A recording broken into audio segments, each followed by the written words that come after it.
दोस्तों आज मैं आपके लिए लेकर आया हूं एक क्लॉक और एक कैलेंडर। ये मैं क्यों लेके आया हूं जी, इन्हीं की मदद से आज हम पढ़ने वाले हैं प्रेपोजिशन ऑफ टाइम। और अगर प्रेपोजिशन ऑफ टाइम में अभी तक आपको बहुत ही दिक्कत आती थी, अगर प्रेपोजिशन ऑफ टाइम आपकी कमजोरी थी, तो वो बहुत जल्दी ये वीडियो देखने के बाद आपकी स्ट्रेंथ बनने वाली है। अगर एग्जाम में फंसना नहीं चाहते हो तो वीडियो को एंड तक देखो, क्योंकि इस वीडियो में हम कवर करेंगे प्रेपोजिशन ऑफ टाइम और प्रेपोजिशन ऑफ प्लेस, और वो भी इस तरीके से कि आप चाह के भी नहीं भूल पाओगे।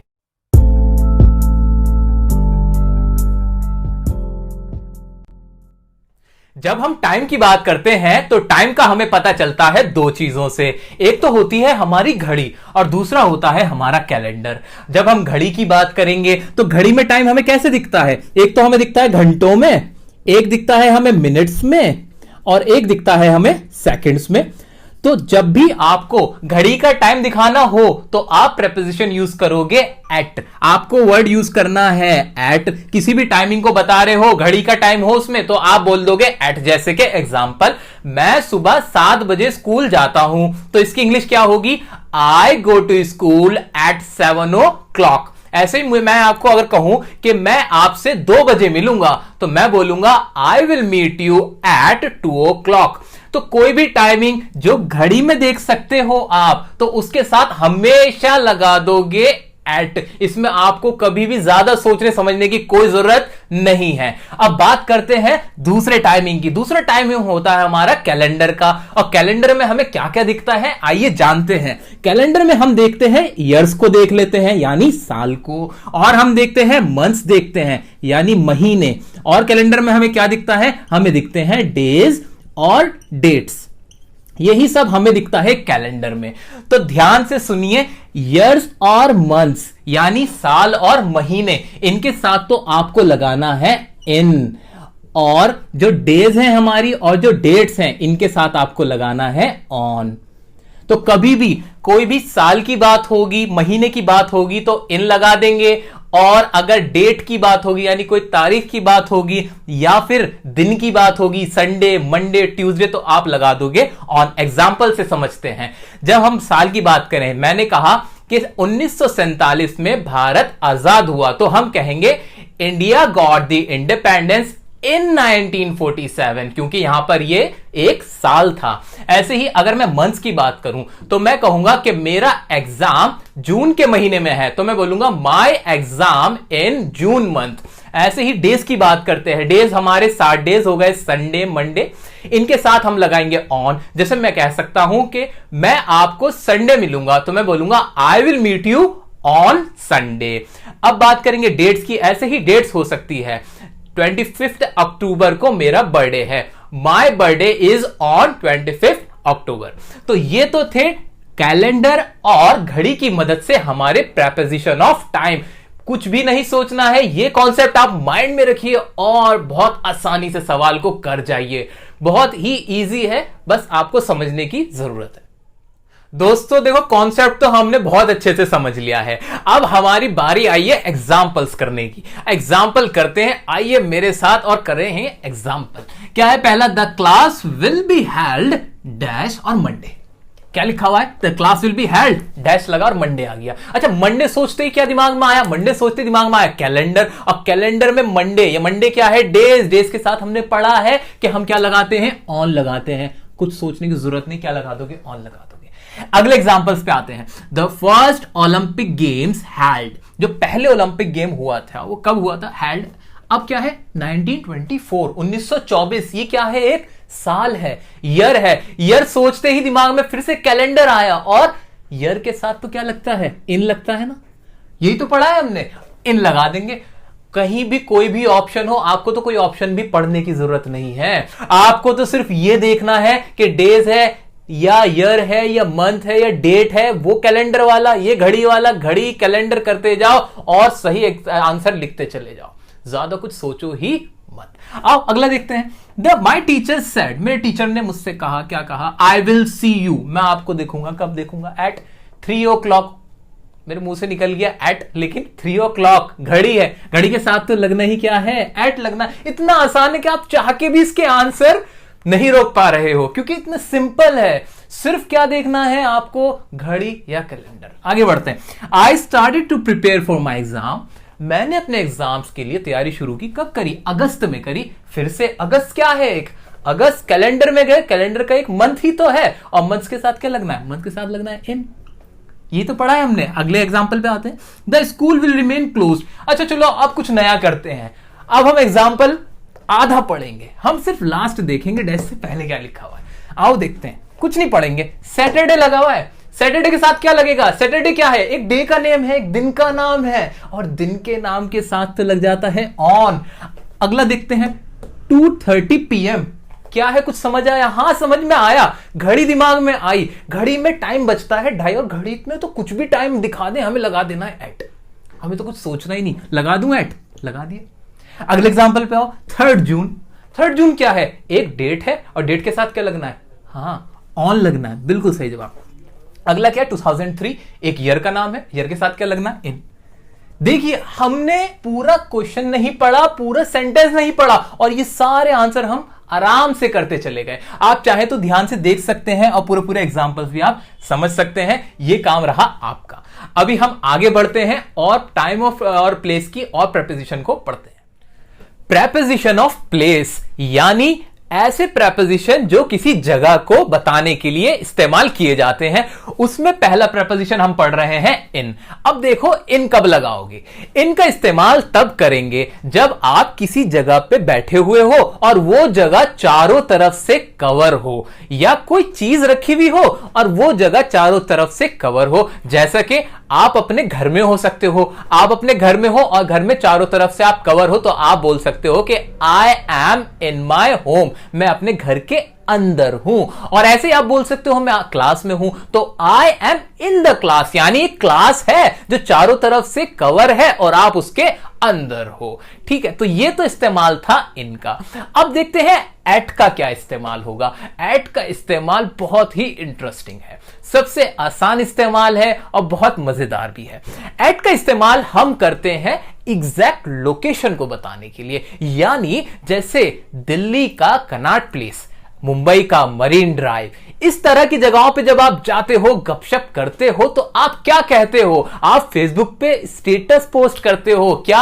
आई am at Marine Drive, I am at India gate, I am at Chandni Chowk. तो इन स्पेसिफिक जगहों को, इन लोकेशंस को बताने के लिए हम हमेशा इस्तेमाल करेंगे एट का। वहां इन नहीं आएगा।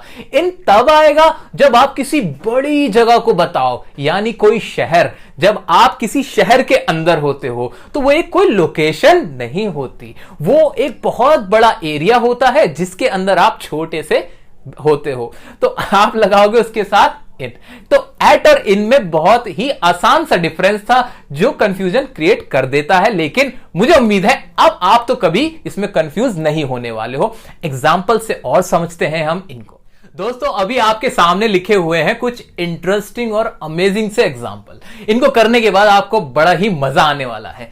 तो आइए देखते हैं इन एग्जाम्पल्स को। पहला एग्जाम्पल है I am dash canteen dash the school. यहां दो वर्ड है ब्लैंक से पहले, एक तो है हमारा ये कैंटीन और एक है स्कूल। अच्छा एक बात बताओ, स्कूल में कैंटीन होती है या कैंटीन में स्कूल होता है? स्कूल में कैंटीन होती है, यानी स्कूल एक बिल्डिंग है, एक बड़ी बिल्डिंग जिसके अंदर कैंटीन होगी। तो ये बात हमें क्लियर हो गई कि एक बहुत बड़ा एरिया है जिसके अंदर कवर है। कौन? I am. तो स्कूल के साथ क्या आएगा? इन आएगा। और कैंटीन क्या है? कैंटीन एक लोकेशन है जहां पर आप हो, तो आप बोलोगे I am at canteen in the school. Location क्या हुई? एक एग्जैक्ट पॉइंट क्या हुआ? वो तो हो गया कैंटीन, और जो बिल्डिंग के अंदर आप हो वो क्या हो गया? स्कूल। तो अब बढ़ते हैं अपने अगले एग्जाम्पल की तरफ। वो क्या है? दे लिव, वे रहते हैं। कहां रहते हैं? डैश राजन इनक्लेव। राजन इनक्लेव एक एड्रेस लग रहा है मुझे। डैश कैलकाटा, कैलकाटा एक शहर का नाम है। शहर के साथ हमने क्या लगाना होता है? इन लगाना होता है। बिना सोचे समझे ही हमेशा लगा देंगे। और राजन इनक्लेव क्या? एक एड्रेस, एक पर्टिकुलर पॉइंट है जहां पर वो चीज स्थित है। तो वो क्या लगाएंगे हम यहां पे? दे लिव एट, क्योंकि एट हमारा पॉइंट दिखाता है, बिंदु दिखाता है। अगला क्या है? The watchman is standing, the watchman है वो खड़ा हुआ है। कहां खड़ा हुआ है? Dash the main gate. Main gate क्या है? एक पॉइंट है, एक लोकेशन है, उसके साथ भी हम क्या लगाएंगे? एट लगा देंगे। बहुत सिंपल है। अगला क्या है हमारा? शी इज सिटिंग, वह बैठी हुई है। कहां बैठी हुई है? The car, car. अब कार क्या है? वो कहां पर बैठी? कार के अंदर होगी ना, यानी कार आगे और पीछे से पूरी कवर है, उसके अंदर वो बैठी हुई है, तो आप क्या बोलोगे? इन लगाओगे। ठीक है, तो she is sitting in the car. बहुत सिंपल था। अगला क्या है? द बसेज आर कमिंग, बसें आ रही हैं। कहां आ रही हैं? बस स्टॉप पे। बस स्टॉप एक पॉइंट है, एक लोकेशन है, लगा दो ना। क्या लगाओगे? एट लगाओगे, पॉइंट ऑफ प्लेस। अगला क्या है? वी मैट, जब वी मैट, लेकिन ये वो नहीं है। वी मैट, हम मिले। कहां मिले? Dash the coffee shop, coffee shop पर। अब कॉफी शॉप क्या था? एक पॉइंट था, एक लोकेशन था, एग्जैक्ट जगह थी जहां पे हम मिले। वहां पर मार्क कर दो उस जगह को कि इस जगह पे हम मिले थे, तो उसके लिए हम क्या लगाएंगे? We met at the coffee shop. अगला क्या है हमारा? He is having his food, वो अपना खाना खा रहा है। कहां बैठ के खा रहा होगा? अब ये बताओ। कहीं एक जगह होगी ना, उसके अंदर खा रहा होगा बैठ के, वही है। ही is having his food dash his office, office के अंदर। तो क्या लगाएंगे हम? यहां पे इन लगा देंगे। एट लगा सकते हैं क्या? नहीं। एट क्यों लगाएंगे? क्योंकि एट तो एक लोकेशन हो जाएगी ना, पॉइंट के वहां पे खड़ा हुआ है या बैठा हुआ, वो नहीं है। हम बात कर रहे हैं कि एक जगह है जिसके अंदर कोई बैठ के खाना खा रहा है। आगे का कौन सा है हमारा example? They are celebrating his birthday, वे उसका बर्थडे मना रहे हैं। कहां पे मना रहे हैं? इंडिया गेट पे। अब India gate, Marine Drive, Connaught Place, कोई भी जगह हो, ऐसी कोई भी जगह हो, वो क्या होगा? एक लोकेशन होगा। फेसबुक, याद करो ना, फेसबुक पे क्या करते हो आप? कहीं भी जाते हो, बोलते हो आई एम एट सीसीडी, मैं कहां हूं? सीसीडी पे हूं। I am at Starbuck, I am at India gate, I am at this bar, there where, जो भी आप बोलते हो वो सब क्या बताते हो? आप लोकेशन बताते हो।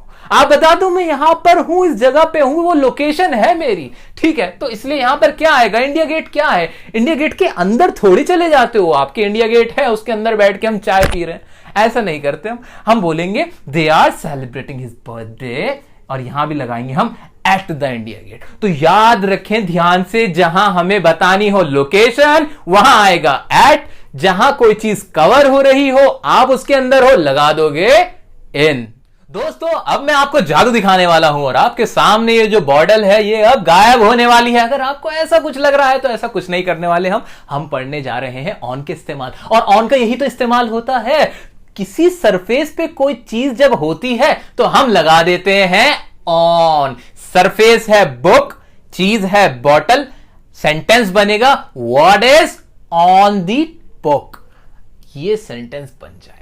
तो आइए देखते हैं ऑन के और किस तरह के सेंटेंस हम बना सकते हैं। याद क्या रखना है? सरफेस हो और कोई चीज हो तो हम बोल देंगे ऑन। तो एग्जाम्पल इसके क्या हो सकते हैं, आइए समझते हैं। एग्जाम्पल इसके हो सकते हैं what is on the table. Table पे कुछ चीज रखी है तो हम बोलेंगे कि टेबल पर क्या है, तो what is on the table. और क्या इसका एग्जाम्पल हो सकता है? He is on the roof, वह कहां पर है? वह रूफ पर है, यानी छत पर है।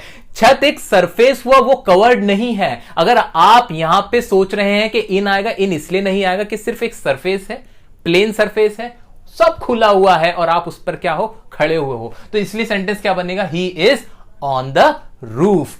ऐसे ही सेंटेंस हो सकता है I live on the third floor of the building. मैं कहां पर रहता हूं?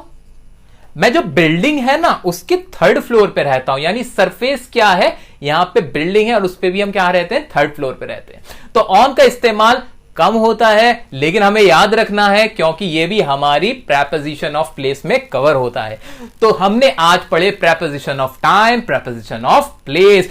ये वीडियो देखने के बाद अब आपके सारे डाउट्स क्लियर हो गए होंगे। एग्जाम में जाना और जल्दी से जो भी प्रेपोजिशन के सवाल आए उन्हें जल्दी से कर देना, क्योंकि मुझे उम्मीद है आपने मेरे साथ बहुत अच्छे से समझा होगा और अब आने वाली वीडियोस के अंदर हम इसी तरह बाकी प्रेपोजिशंस को भी कवर करने वाले हैं। याद रखिए, वीडियो को लाइक और शेयर करना बिल्कुल ना भूलें, क्योंकि आपके लाइक्स हमारे लिए बड़े मोटिवेशनल होते हैं। और कमेंट करके जरूर बताइए कि आपको क्या समझ में आया और क्या नहीं समझ में आया, वो भी बताएं, ताकि हम और भी काम कर सकें।